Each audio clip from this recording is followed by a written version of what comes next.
it's a matter of appreciating the beauty of nature. Yan. So, isang mapagpalang araw sa ating lahat mga kasyasat worldwide at welcome back sa aking channel.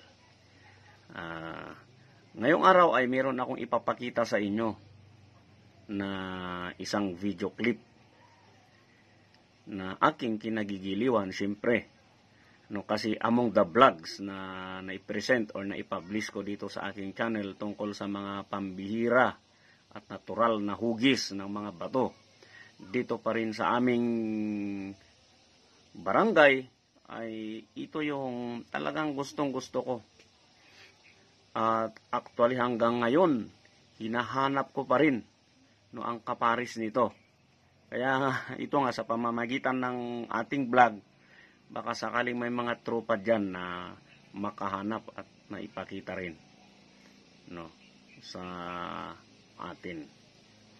Okay, so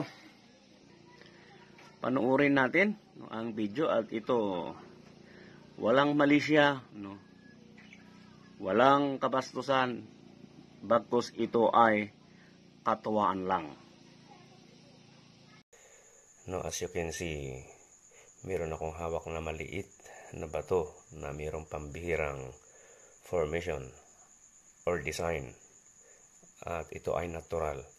Actually, ito yung panglima na aking ipipresent na mga bato ng aking mga kamag-anak at kaibigan dito pa rin sa amin na galing sa well-known Amburayan River. Actually, batay sa nakikita natin, para siya talagang penis. Yan. So, walang mali siya ito guys, para makita natin, makita ng buong mundo na ganito kaganda ang ating nature.